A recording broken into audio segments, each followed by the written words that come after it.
No Saber Direito desta semana, tudo sobre a nova lei de recuperação judicial.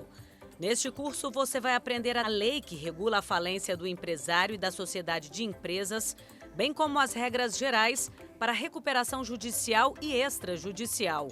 As aulas de Direito Empresarial são com o professor Felipe Denk.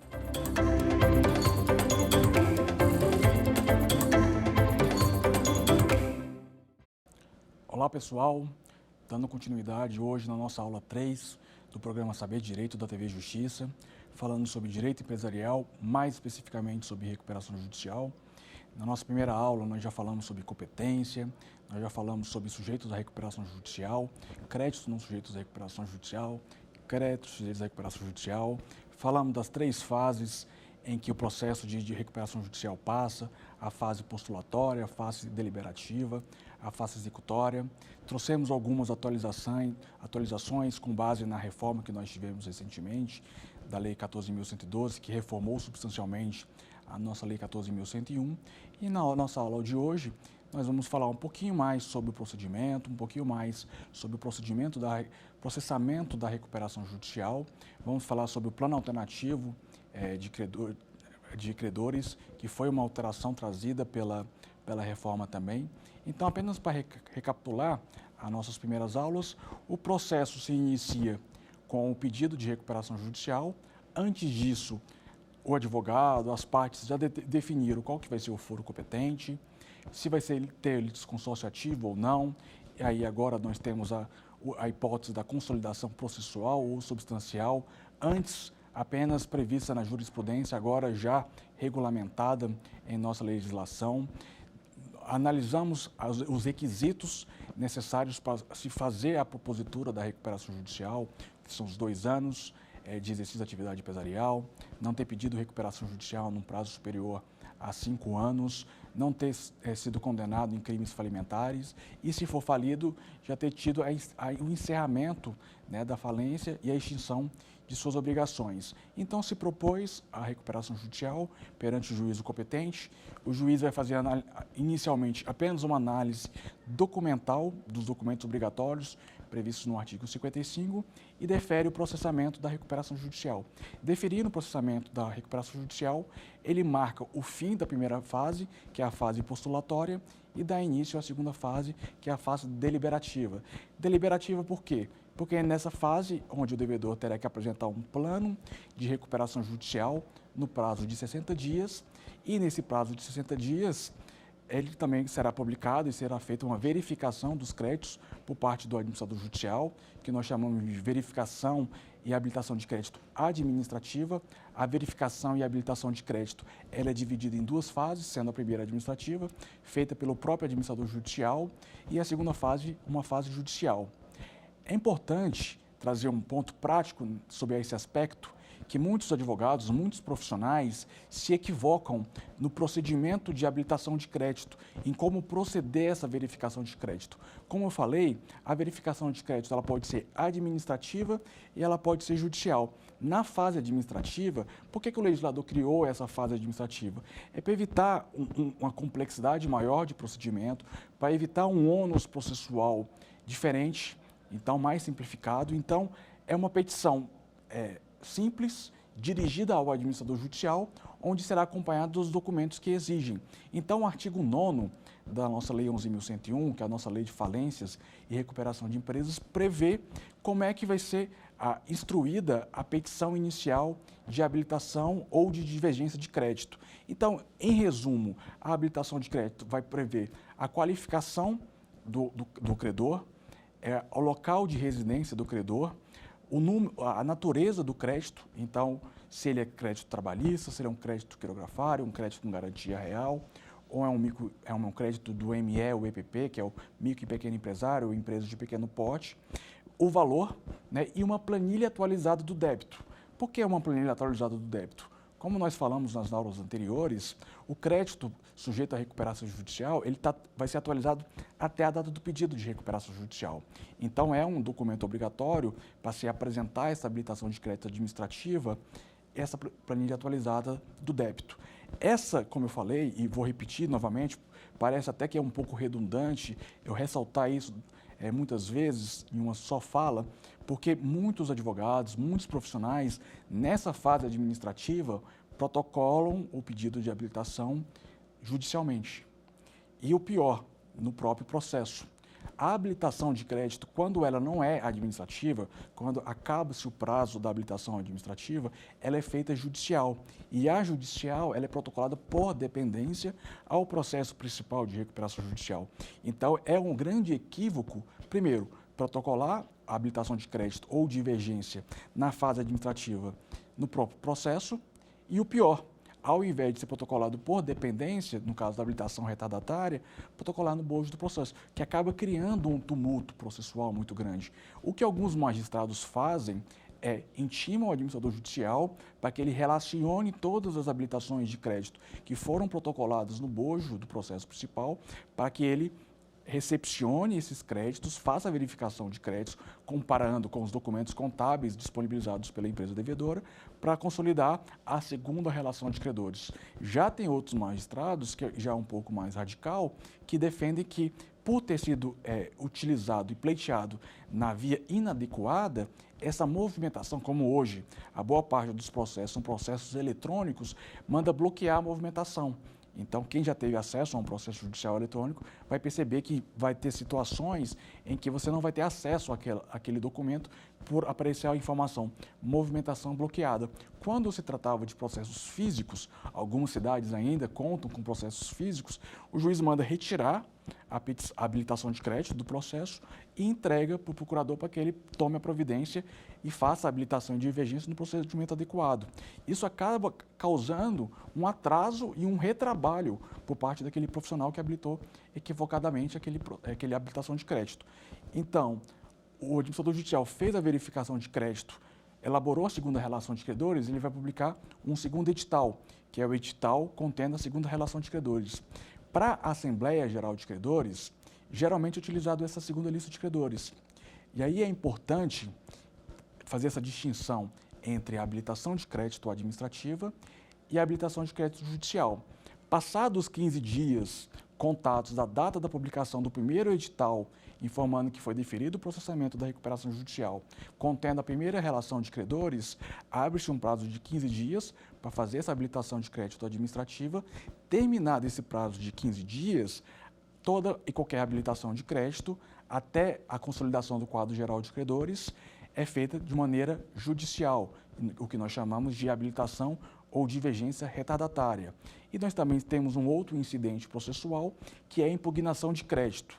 Ou seja, o credor apresentou uma divergência ou habilitação administrativa perante o administrador judicial, mesmo assim persistiu alguma inconsistência e persistiu algum erro, então aquele credor pode fazer uso de uma impugnação de crédito para questionar aquela segunda relação de credores. Não havendo nenhuma habilitação de crédito retardatária, aquela segunda relação de credores será homologada como quadro geral de credores, ou seja, todos os pagamentos dos créditos sujeitos à recuperação judicial serão pagos conforme o quadro geral de credores. A segunda lista ela é muito importante porque, em regra, para a Assembleia Geral de Credores, nós vamos detalhar um pouco mais quando nós voltarmos a falar um pouco mais da Assembleia Geral de Credores, é que a lista que é utilizada como lista de presença para participação na Assembleia Geral de Credores é a segunda relação de credores, em regra. Eu falo em regra porque é muito difícil, quando há impugnação de crédito, uma habilitação retardatária ou divergência retardatária, ter sido consolidado o quadro geral de credores. Então, em regra, se utiliza-se a segunda lista de credores. A lei estabelece que, na ausência e na impossibilidade de ter sido elaborada essa segunda relação de credores, a lista que vai ser utilizada é a primeira relação de credores. Então, é importante essa distinção entre a habilitação de crédito administrativa e a judicial. Relembrando que a judicial ela pode ser protocolada, pode ser apresentada até a consolidação do quadro geral de credores. Agora, você tem uma divergência, você tem uma habilitação de crédito e quer fazer alguma correção daquela relação de credores ou do quadro geral de credores, aí a lei estabelece no parágrafo 6º do artigo 10º e o artigo 19, duas outras possibilidades. Nós temos a ação de retificação do quadro geral de credores. Então, essa é utilizada quando você precisa, geralmente em regra, fazer uma habilitação ou divergência depois que já foi apresentado o quadro geral de credores, ou a ação rescisória. A ação rescisória é quando há algum erro, alguma informação equivocada, que é necessário fazer essa retificação do quadro geral de credores. Então, é mediante a ação prevista no artigo 19. Voltando agora ao procedimento, já foi feita a verificação de créditos, agora nós estamos aptos, né? Foi apresentado o plano de recuperação judicial e houve uma objeção nesse prazo de 30 dias. Então, nós vamos realizar a Assembleia Geral de Credores. Como nós falamos na segunda aula, a Assembleia Geral de Credores é o principal ato do processo de recuperação judicial, onde vai ser feita as deliberações quanto à aprovação, modificação ou rejeição do plano de recuperação judicial, onde vai ser decidido se vai ser constituído comitê ou não de credores, se houver necessidade de fazer uma substituição dos gestores da empresa por um gestor judicial, também vai ser uma atribuição da Assembleia Geral de Credores. E, por fim, qualquer matéria afeta aos interesses do credor serão deliberados.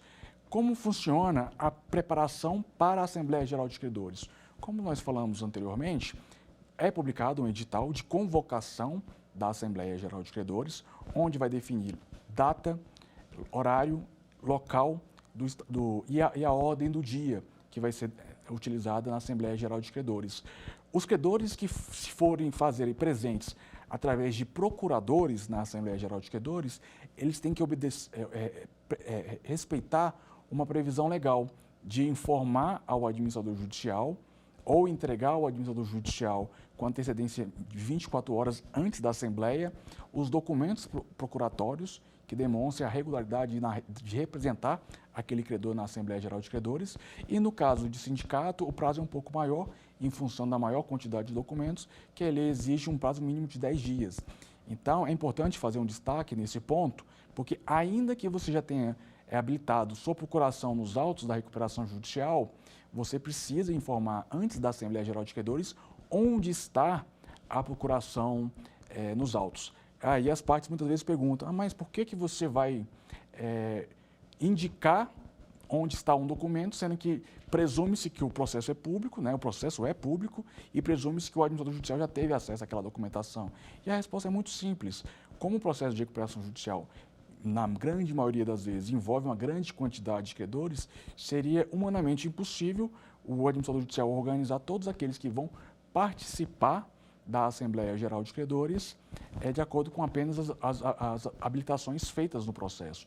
Então, a lei, de uma maneira para organizar todo o procedimento, determina que aquele credor que se fizer participar na Assembleia por representante precisa indicar ou apresentar o documento procuratório perante o administrador judicial. Com base nessa documentação e indicação, o administrador judicial vai elaborar a lista de credores, a lista de presença de credores que vão participar da Assembleia, que é diferente da lista da segunda relação e da primeira relação de credores. Uma coisa é você ter um crédito habilitado e listado na recuperação judicial. Uma outra coisa é você estar devidamente credenciado e habilitado para a Assembleia Geral de Credores. No dia e horário local estabelecido da Assembleia, o credor vai comparecer com um documento de identificação, ele vai assinar uma lista de presença. Essa lista de presença ela é encerrada no horário previsto no edital. Então, vamos citar um exemplo de uma Assembleia que começou às 14 horas, prevista para começar às 14 horas. Das 13 horas até às 14 faz-se o cadastramento dos credores que vão participar da Assembleia e depois desse horário faz o encerramento, declarando aberta a Assembleia Geral de Credores. Como eu falei nas aulas anteriores, há uma necessidade de quórum mínimo para a primeira Assembleia, para que ela seja instalada a primeira Assembleia, que é 50% mais um de cada classe dos créditos presentes na Assembleia, e na segunda convocação, independente do quórum. Então, não havendo quórum, encerra, o administrador judicial faz a leitura da ata, encerra o ato e já indica para aqueles que já participaram da Assembleia. Então, a Assembleia não é, assim como uma audiência de instrução e julgamento, ela não é interrompida, ela é apenas suspensa para continuar em uma data posterior.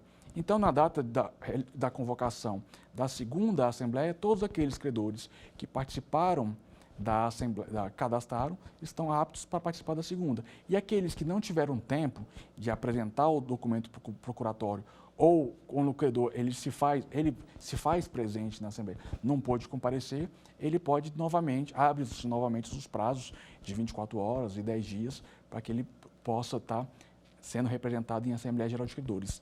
Instalando a Assembleia na segunda convocação, independente de quórum, ainda que haja suspensão dessa Assembleia Geral de Credores, não é possível mais nenhum credor requerer o seu credenciamento para participar da Assembleia. O que acontece muito em processos de recuperação judicial é ter a instalação da Assembleia e, às vezes, por algum objeto da Assembleia, ou a apresentação de um plano modificativo, ou um fato novo que surgiu, quanto ao objeto da Assembleia, a parte ou os credores fazem a suspensão, requerem a suspensão desse ato, para que eles tenham um prazo para deliberar sobre aquele assunto e volte a se reunir em uma data posterior. Então, a partir do momento que a Assembleia Geral de Credores ela é instalada, não é possível mais nenhum credenciamento. Agora, houve o credenciamento, vamos passar agora analisando a Assembleia Geral de Credores sob a ótica da deliberação acerca do plano. Qualquer matéria que vai ser deliberada na Assembleia Geral de Credores, o quórum de deliberação, ele é o qualitativo, é o quantitativo, perdoe. Quantitativo no seguinte, é por cabeça. Então, vamos pensar num número simples de uma recuperação judicial que tem 100 credores trabalhistas, 100 credores quirografários e 100 credores ME e EPP. Para você ter o quórum de aprovação em outras matérias, que não seja deliberação do plano, você precisa da anuência de 50% mais um daqueles credores presentes para você conseguir a aprovação daquele objeto, por exemplo, a suspensão da Assembleia ou a constituição ou não do Comitê Geral de Credores, como nós falamos na segunda aula. Então, esse é o quórum de deliberação do quórum em relação a outras matérias que não envolvam a aprovação do plano. Agora, em relação ao plano, nós temos o critério quantitativo e o qualitativo. Para que o credor obtenha a aprovação do plano no critério quantitativo e qualitativo, no qualitativo é por crédito, então os credores presentes, a quantidade de créditos presentes na Assembleia Geral de Credores. Então, 50% mais um dos créditos presentes na recuperação judicial tem que aprovar o plano. E no caso do quantitativo é por cabeça. Então, é 50% mais um dos credores presentes. No caso da classe trabalhista e do ME e EPP, que é o micro e pequeno empresário, a apuração do quórum é apenas quantitativa. No caso da garantia real e do quirografário, é quantitativa e qualitativa.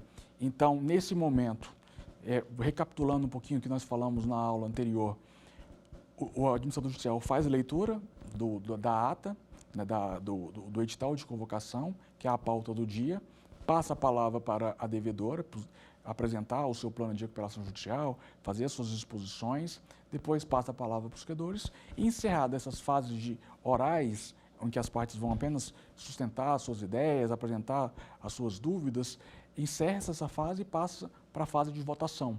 E aí, na votação, as pessoas votam, manifestam sua votação. Hoje é muito utilizado o voto eletrônico. Antes você votava por negativa, né? Então quem não rejeitasse o plano permanece quieto, né? Ou levantasse caso estivesse rejeitando ou manifestando qualquer discordância em relação ao plano de recuperação judicial. Hoje as grandes assembleias são automatizadas, então num aparelho você vota se você é favorável ou não ao plano de recuperação judicial. Após essa fase de apuração dos votos, o administrador judicial pede a suspensão da Assembleia por alguns minutos para que ele possa apurar e, no final, ele dá o veredito, ele dá o resultado da deliberação da Assembleia. Se o plano for aprovado de acordo com o quórum que eu falei anteriormente, o plano é considerado aprovado, se não, é rejeitado e o administrador judicial encaminha o processo para o magistrado para que ele convole a recuperação judicial em falência. Existe uma excepcionalidade na lei que nós chamamos de crown down. E o que seria esse crown down? O crown down é uma modalidade, é uma exceção em caso de rejeição do plano de recuperação judicial. Então, caso o credor não obtenha aprovação conforme o quórum estabelecido em lei, há uma excepcionalidade de aprovação alternativa. Neste caso, o juiz vai verificar a acumulação de algumas situações exigidas na lei para que ele defira o processamento da recuperação judicial, ainda que haja rejeição em Assembleia Geral de Credores. E quais são os requisitos do crown down? Primeiro, ele tem que ter aprovação em duas das classes, né, em que teve. Então, por exemplo, vamos pensar numa Assembleia Geral de Credores onde tinham 3 classes de credores. Se houver rejeição em uma, ele terá que ter aprovação nas outras 2 classes. Na classe em que houver rejeitado, ele terá que ter 1/3 dos votos aprovados. Então, ainda que seja rejeitado, ele precisa ter 1/3. E ele precisa de aprovação de 50% de todos os créditos sujeitos à recuperação judicial. Então, se ele preencher cumulativamente esses requisitos, o juiz pode fazer a concessão, declarar aprovado o plano de recuperação judicial, ainda que em discordância de parte dos credores, e conceder a recuperação judicial. E aí, nesse ponto do crown down, nesse ponto da Assembleia, é importante trazermos uma modificação, uma atualização que teve agora a nossa Lei 11.101 com a reforma da lei, trazida pela Lei 14.112, que é a possibilidade de apresentação de plano judicial alternativo pelos credores. Qual que foi a ideia do legislador em criar esse plano alternativo que tem sofrido duras críticas por parte dos juristas, por parte dos professores, dos operadores do direito a respeito desse tema? A ideia do legislador foi trazer um maior equilíbrio de poderes entre devedor e credor. Todos nós sabemos que o plano de recuperação judicial, como foi falado antes, é apresentado pela devedora. Então, só cabia à devedora estabelecer quais seriam os meios de recuperação judicial, quais seriam os alternativos utilizados, como seria a forma de pagamento, se teria carência ou não teria carência. E só caberia ao credor definir se concordava ou não concordava com aquele plano de recuperação judicial, ou apresentar um plano modificativo para tentar levar à votação aquele plano modificativo. Agora, com a reforma da lei, possibilitou e deu um pouquinho mais de poder ao credor que pode estar apresentando esse plano alternativo, e ele pode ser apresentado em 2 hipóteses. Como nós falamos na nossa primeira aula, da data do deferimento do processamento da recuperação judicial até a Assembleia, tem que ser convocado em até 150 dias, o que está previsto na lei. Lógico que pode haver alguma excepcionalidade em relação a isso, como o próprio prazo de prorrogação, o stay period, pode ser prorrogado, pode ser talvez adiado por alguns dias a realização dessa Assembleia Geral de Credores, mas, em regra, são 150 dias contados do deferimento do processamento da recuperação judicial. Caso o devedor não convoque a Assembleia ou não realize a Assembleia após a apresentação do plano, o credor pode apresentar um plano alternativo. Então, é a primeira hipótese. A segunda hipótese, e essa é uma hipótese que eu achei importante na alteração legislativa, é que é para evitar a convolução em falência. Então, a segunda hipótese para a apresentação de plano alternativo por parte dos credores é quando houver a rejeição do plano apresentado pela devedora em Assembleia Geral de Credores. Os credores ali reunidos podem propor a apresentação de um plano alternativo. Eles terão 30 dias para apresentar esse plano alternativo. Eles têm que ter um quórum de adesão de 25% inicialmente para propor esse plano alternativo. Esse plano alternativo não pode impor ao devedor uma condição pior, que seria, no caso de uma eventual decretação de falência. Então, pode ser empregado vários meios de recuperação judicial, desde que não seja mais gravoso do que um cenário de falência para a devedora. E aí, 90 dias, os credores terão prazo para deliberar acerca desse plano. E aí nós entramos, como nós havíamos falado, no stay period, que é o prazo de blindagem, que a gente entra numa excepcionalidade da exceção, se assim dizendo, porque a lei fala que o prazo do stay period é prorrogável por igual período, de maneira excepcional, mas existe uma segunda hipótese que ele pode ser prorrogado novamente, que é no caso de apresentação do plano alternativo. Então, por que há essa possibilidade de prorrogação do stay period? E a resposta é tranquila, é muito simples. O ideal é que, durante o prazo de deliberação, esse prazo de deliberação, aconteça a verificação dos créditos, aconteçam as negociações entre devedores e credores, e para que o processo esteja numa fase de maturação, é importante para que já possa chegar a um consenso se o plano vai ser aprovado, não vai ser aprovado, atrela-se o prazo de blindagem ao prazo para a realização dessa assembleia. Então, os senhores já que tiveram oportunidade ou que vão ter ainda a oportunidade de ter acesso a um processo de recuperação judicial, vocês vão observar que, geralmente, enquanto não é possível realizar a Assembleia Geral de Credores, o juiz vai prorrogando a Assembleia. Antes da reforma, essa prorrogação se perpetuou por muito tempo. Existe um estudo da Associação Brasileira de Jurimetria, a ABJ, que aquele prazo que era de 180 dias improrrogável chegou a ter duração média de 1.000 dias.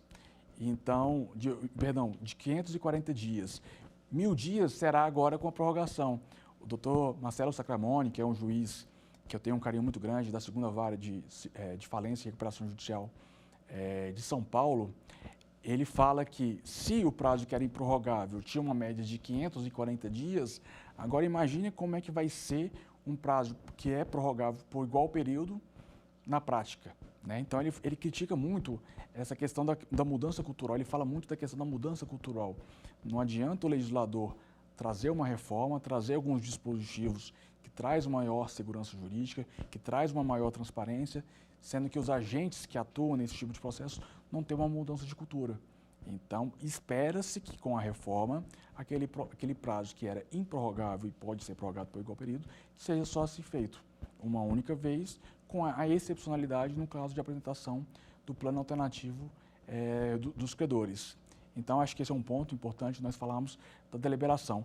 Aprovou o plano, o artigo 58 fala da exigência da certidão negativa tributária ou certidão positiva com efeitos negativos.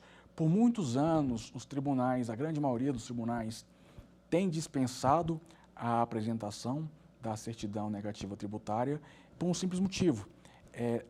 Na lei 11.101 prevê que haveria uma legislação específica para tratar sobre o parcelamento tributário para empresas em recuperação judicial. E como não existia uma legislação própria para falar do parcelamento do crédito tributário de empresas em recuperação judicial, os legisladores chamavam de uma mora legislativa. Então, nós tínhamos uma mora legislativa. Então, em razão dessa mora legislativa, não era possível exigir a apresentação da certidão negativa tributária ou certidão positiva com efeitos negativos, o que culminou na dispensa por muitos anos da certidão negativa. Agora, com a reforma, nós falamos nas aulas anteriores e podemos recapitular novamente, que é acerca do crédito tributário. Agora, com a reforma da lei, o crédito tributário é necessário o parcelamento, é uma exigência. Então, a empresa que vai entrar com recuperação judicial precisa ter um planejamento de renegociação do seu passivo tributário, ainda que esse seu passivo tributário não seja sujeito à recuperação judicial, ele precisa ter um plano estruturado para que ele consiga obter o parcelamento ou fazer uso da transação fiscal, para ele obter a certidão para fazer uso, né, e ter a sua recuperação judicial concedida.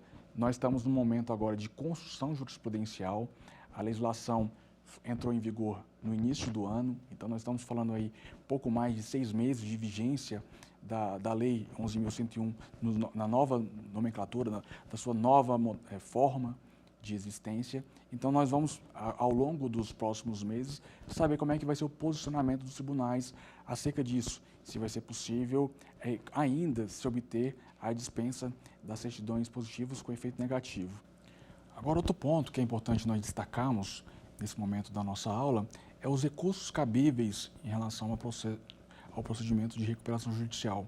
Como eu falei na primeira aula, os recursos, com a reforma da lei, está previsto taxativamente que contra todas as decisões interlocutórias previstas na Lei 11.101, é possível a interposição de agravo de instrumento, com exceção daquelas previstas taxativamente, como, por exemplo, o caso da decisão que defere o processamento da recuperação judicial.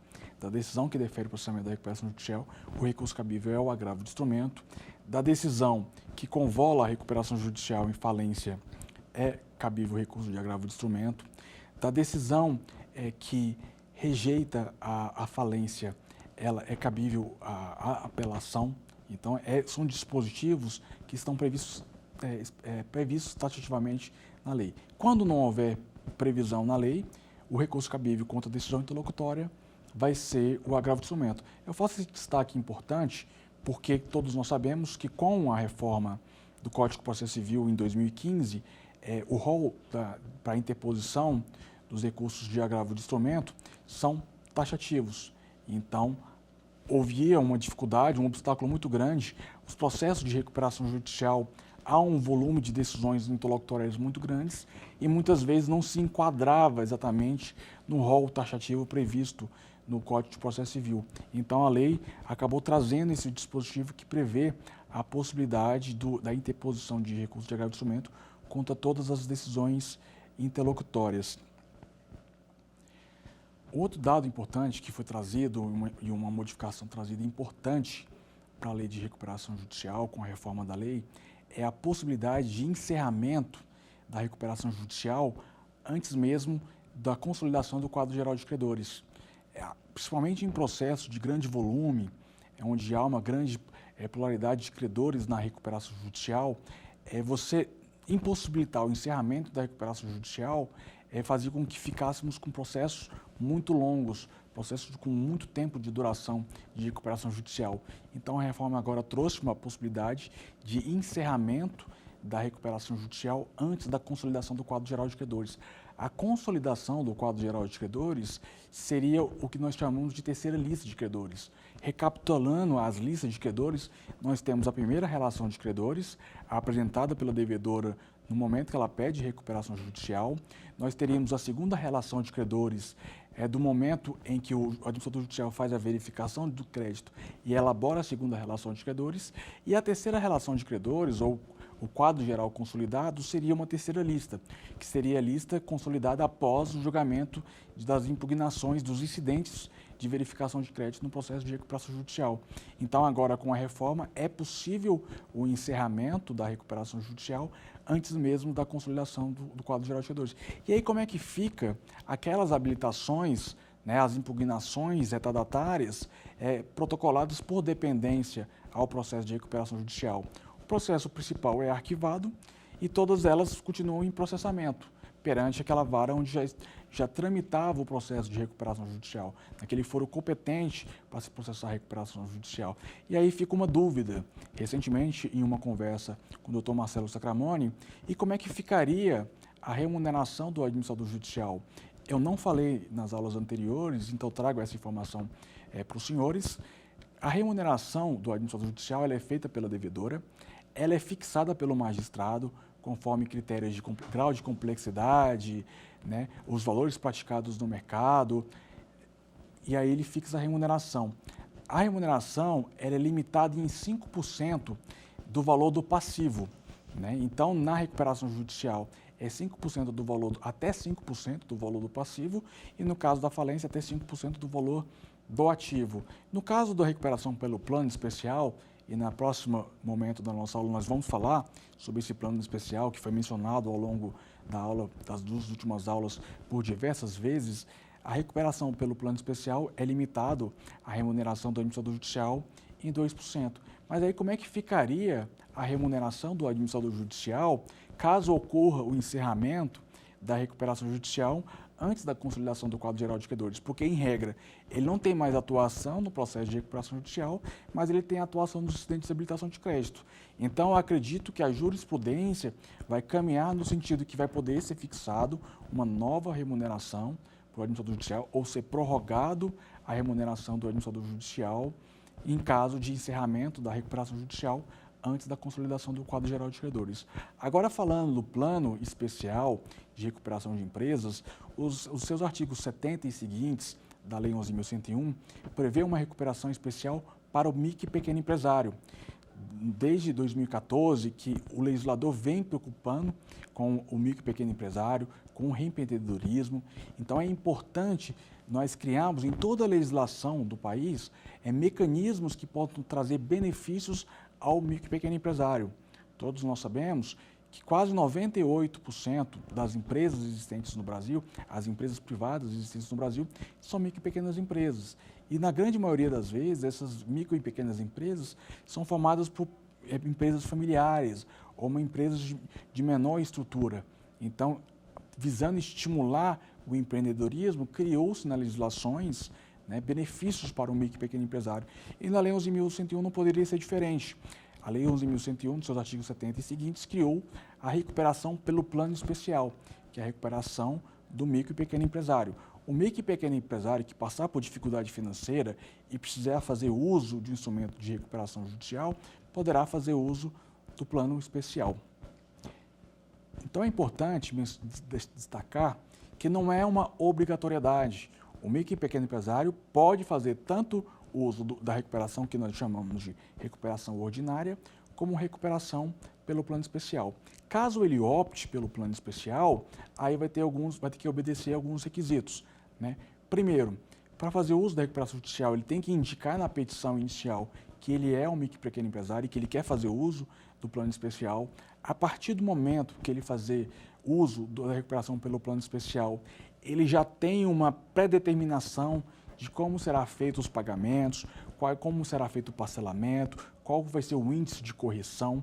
Então, no caso do plano especial, o pagamento vai ter que ser feito em 36 parcelas, contados de 180 dias, então vai ter uma carência de 180 dias contados da decisão que deferiu o processamento da recuperação judicial, atualizado pela taxa Selic.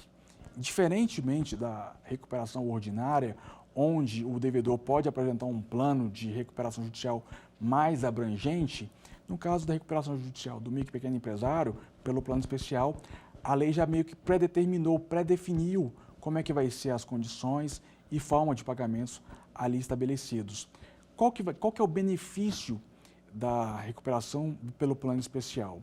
O legislador reduziu a remuneração do administrador judicial, como eu falei em instantes. Então, no caso da recuperação ordinária, é até 5% do ativo, do passivo da empresa. No caso do micro e pequeno empresário, é até 2% do valor do passivo. Não há exigência, não há realização de Assembleia Geral de Credores.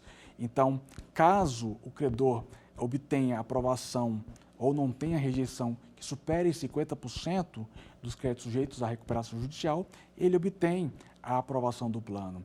O que nós temos visto é que, apesar do legislador ter criado um procedimento mais simplificado, menos oneroso para o micro e pequeno empresário, nós temos observado na prática, e os dados estatísticos nos demonstram isso, que poucas empresas, as micro e pequenas empresas, fazem uso da recuperação judicial, porque ainda com esses estímulos, o processo ainda é um processo complexo, é um processo oneroso, é um processo que, para a sistemática e para o universo das micro e pequenas empresas, que é um universo simplificado, ele acaba dificultando a reestruturação do micro e pequeno empresário.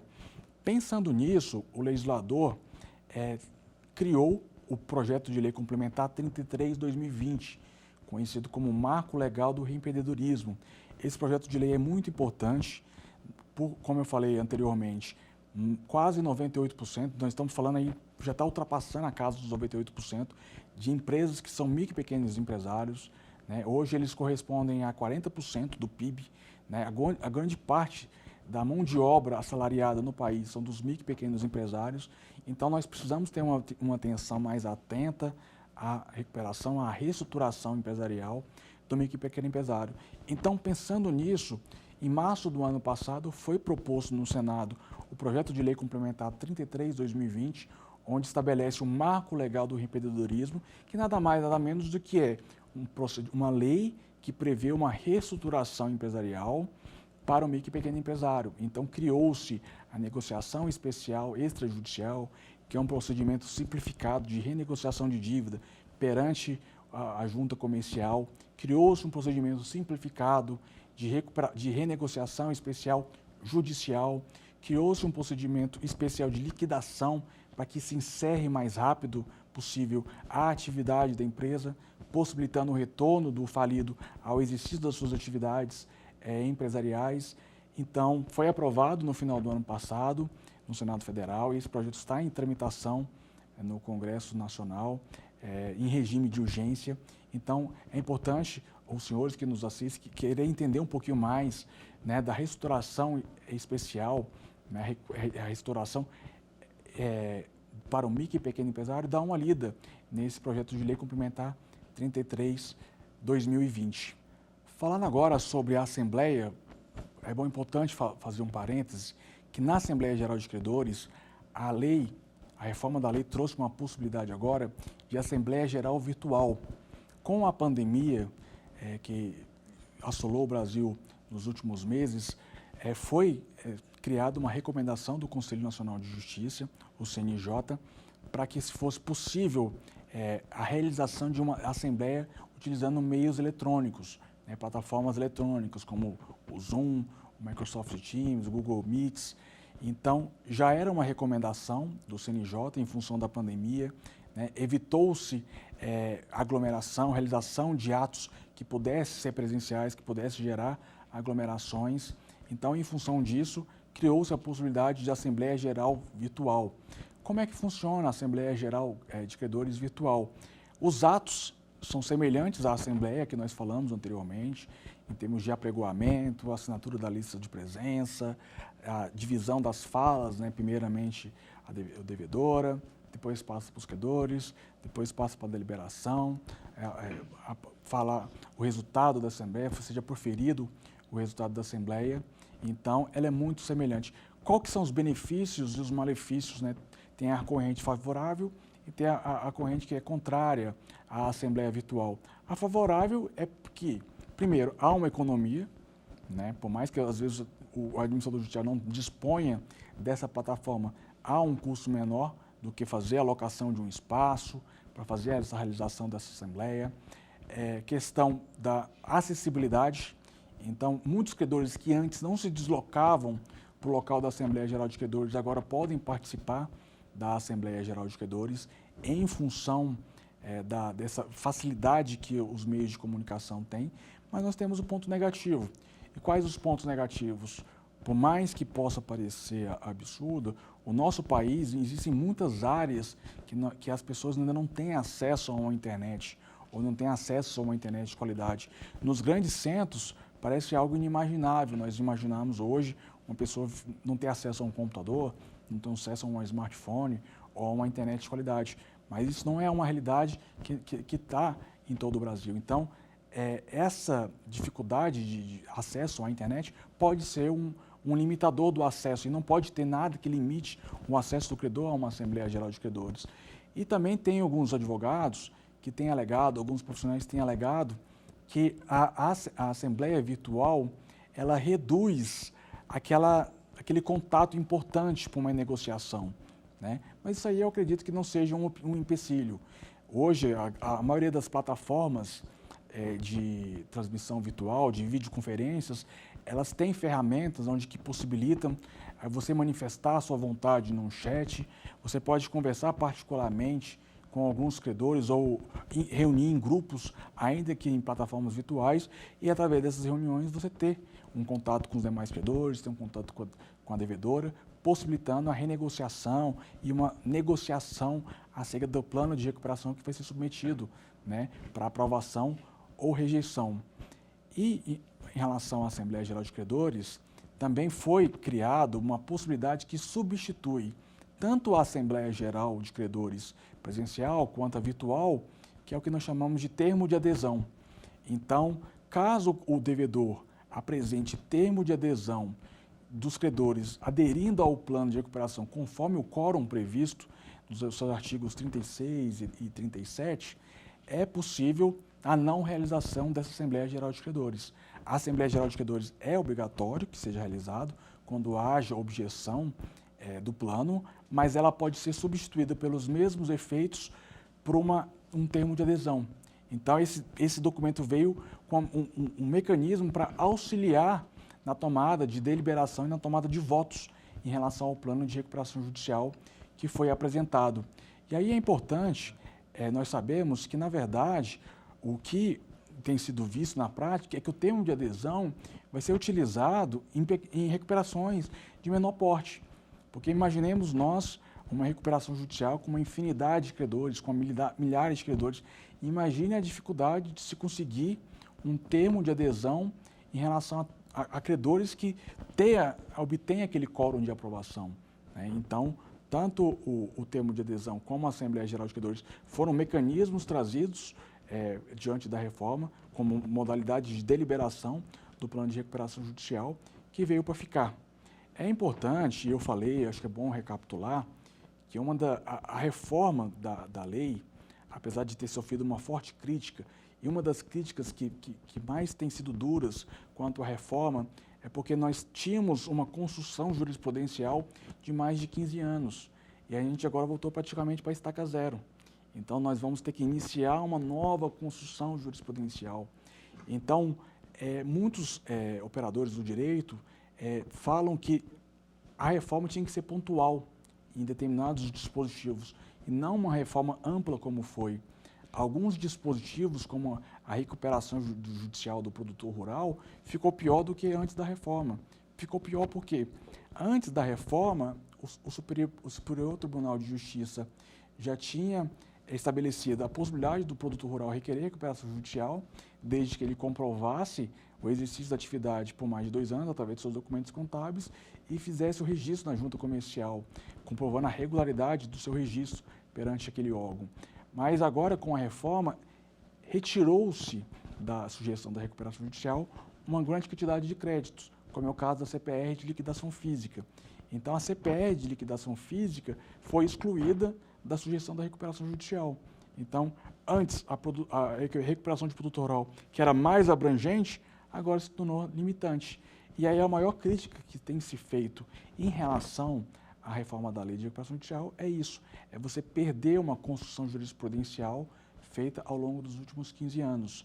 E trouxe, lógico, o lado positivo é que trouxe dispositivos com uma maior segurança jurídica, trouxe dispositivos que trouxe maior transparência e uma maior efetividade em relação a alguns procedimentos, trouxe dispositivos como nós falamos, por exemplo, do financiamento do devedor em recuperação judicial, conhecido como Deep Finance, que fomenta a possibilidade de obtenção de um crédito novo para empresas que estão passando por dificuldade financeira em recuperação judicial, mas realmente houve alguns pontos de melhorias que não foram absorvidas na legislação, como é o caso da sujeição do crédito bancário, a submissão do crédito tributário, que todos eles, a grande maioria dos créditos bancários não são sujeitos à recuperação judicial, assim como os créditos tributários também não são sujeitos à recuperação judicial. Agora, vamos passar para o nosso quiz, onde nós teremos mais 3 perguntas. Vamos lá.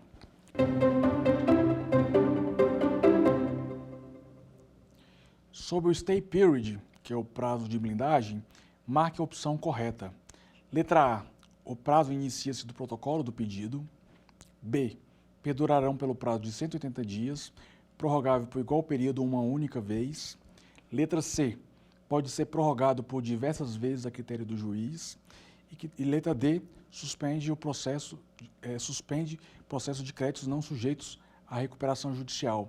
Como nós falamos ao longo dessas últimas 2 aulas, e agora um pouco da terceira, o stay period é um dos benefícios para o empresário que pretende requerer a recuperação judicial, é um prazo de blindagem onde o credor vai ter a possibilidade de sentar com o devedor e seus credores para que ele possa ter um ambiente menos hostil, né, em que as ações são suspensas para que ele renegocie as suas dívidas, tenha prazo para a deliberação do plano e se for o caso e se for a vontade dos credores, obtenção da recuperação judicial.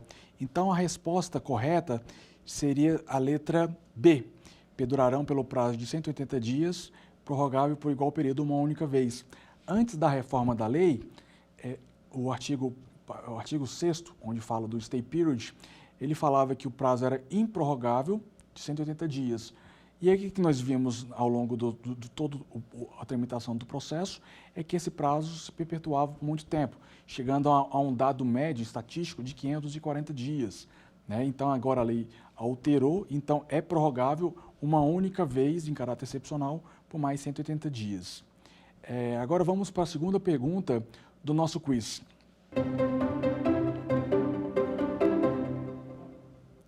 Sobre a habilitação de crédito, marque a opção incorreta. Letra A. O prazo de habilitação de crédito administrativa é de 5 dias. Letra B. Na habilitação de crédito retardatária, há recolhimento de custas. Letra C. O prazo para habilitação de crédito administrativa começa da data da publicação do edital de deferimento. Letra D. O prazo de crédito administrativo é feita perante o administrador judicial. A habilitação de crédito administrativa é feita perante o administrador judicial. Como nós demonstramos, dentro das fases do processo de recuperação judicial, aqui nós chamamos de fase postulatória, que é a fase deliberativa, que inicia-se da verificação do crédito e se encerra da decisão que defere e concede a recuperação da recuperação judicial. Dentro dessa fase deliberativa, há a fase de verificação de crédito, onde todos aqueles credores sujeitos à recuperação judicial poderão pedir a habilitação do seu crédito na recuperação judicial, onde é feita a consolidação dessa lista de credores e, através dessa lista de credores, é feito o pagamento conforme aquele plano que foi apresentado e, se for aprovado, o pagamento será feito conforme ele. Você já sabe a resposta correta? Nesse caso, a opção seria a letra A. O prazo de habilitação de crédito administrativo é de 5 dias. E como nós vimos anteriormente, na verdade, o prazo de habilitação de crédito é de 15 dias e não 5 dias.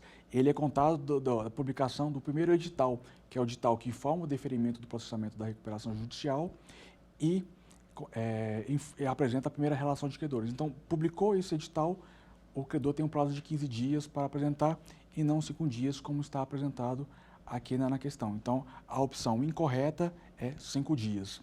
Agora nós vamos para a última pergunta do quiz, da nossa terceira aula.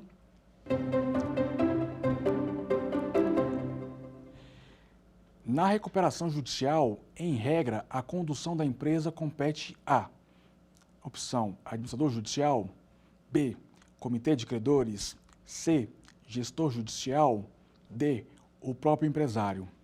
Diferentemente do processo de falência, na recuperação judicial, a recuperação judicial ela é conduzida pelo próprio empresário. Há uma excepcionalidade que, quando há uma má gestão, há um desvio de finalidade, há na não prestação de informações obrigatórias na lei, o afastamento do administrador, do gestor da empresa, do administrador da empresa, da condução das suas atividades, nomeando-se um gestor judicial. Na falência, pelo contrário, há o afastamento imediato dos sócios, dos administradores da empresa, e quem conduz e quem administra a massa falida é o administrador judicial. Então, com base nessas orientações nas aulas anteriores, você já sabe a resposta correta. Nesse caso, seria a letra D, que é o próprio empresário. O administrador judicial, na recuperação judicial, ele não é responsável pela condução do processo, condução da empresa, ele é o responsável pela fiscalização do processo de recuperação judicial, ele é o braço direito da recuperação judicial. O comitê de credores, ele é um órgão fiscalizatório também, que fiscaliza todo o processo e a própria atividade do administrador judicial. E a letra C, o gestor judicial, ele administra excepcionalmente, somente em caso de afastamento do próprio empresário. Então, a resposta correta seria a letra D. Passado agora, terminando o nosso quiz, a nossa terceira e última pergunta, na próxima aula nós vamos falar um pouquinho mais sobre algumas alterações trazidas pela Lei de Recuperação de Empresas. Nessa aula de hoje, nós falamos sobre o plano alternativo dos credores, nós falamos sobre a possibilidade de encerramento da recuperação judicial sem a necessidade do quadro geral de credores, trazemos mais algumas informações acerca da Assembleia Geral de Credores, então eu aguardo vocês para a nossa quarta aula. Obrigado. Quer dar alguma sugestão de tema para os cursos do Saber Direito? Então mande um e-mail para a gente, saberdireito@stf.jus.br, ou entre em contato pelo WhatsApp. O número é esse que aparece na sua tela. Você também pode estudar pela internet. Acesse nosso site tvjustiça.jus.br, ou pode ainda rever as aulas no canal do YouTube TV Justiça Oficial.